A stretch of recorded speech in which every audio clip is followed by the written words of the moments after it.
All right, our first question tonight is one that we've all had to deal with when it comes to charging or figuring out how to charge for family and friends, or if we even perform for family and friends. Some people do, some people don't. Gentlemen, what are your thoughts on this when it comes to family and friends and your DJ business?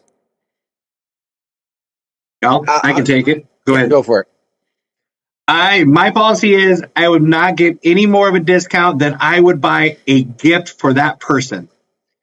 Extended pay. So if I'm going to go attend a wedding and I was going to buy them a gift, it would be if it's $150 value, then I would take $150 off my service.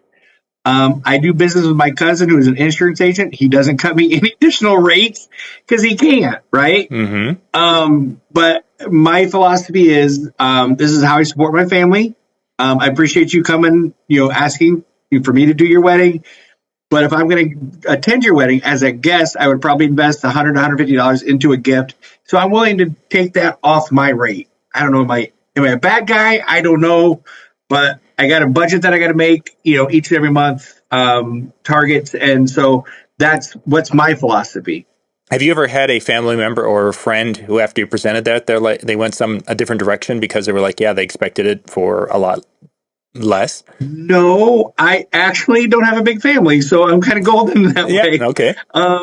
My dad was one of the oldest of his siblings, so like my nieces and nephews are my cousins. My cousins are a lot younger than me, and they don't have their kids getting married yet. So, so I'm good right now. I'm good right now. Yeah, interesting. Dan, what are your thoughts? So, I think for me it depends on how close the friend is, and from that standpoint. So I've had a couple of friends of mine reach out, and one was a buddy from high school, and I gave him a wicked killer deal, really way lower than I should have. And this is back even when I charged a lot less. But then I had another one who was a good friend of myself, and my wife and I were friends with him and his wife to be. And I actually went a step further because I didn't want to work his wedding.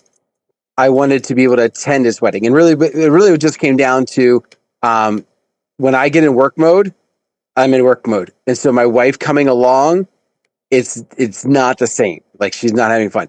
So I actually reached out and paid the DJ for his wedding and didn't do it. So like you talk about a gift. I went, not just was like DJing it for free. I paid somebody else to do it. And this was it was a really good friend of mine, and he had helped me out with my business different times and run the photo booth and stuff. And I was like, no, we're doing it. And to surprise him with it, I said, you reach out to this person, that's who you want to call. And then I called him and I was like, what's your deal? And I said, if they go with you, let me know, I'm paying it. Mm-hmm. And that was the end of it. But I have had a family member. I did have a cousin who reached out to me earlier on in my business and asked me my rates, and I gave them to him, and they ended up going with somebody else. I don't know if they were expecting it to be free or if they just ended up going somebody cheaper, but they did end up choosing somebody cheaper. Sure. Yeah, this is definitely a tough area because I've struggled with this myself, and I really like the thought behind what you were saying there, Cubby, when it came to that. That's a very neat idea. I think you rationalize it that way. Say, look, this is unfortunately what I do full time, and it literally is what I do full time. I don't have another job.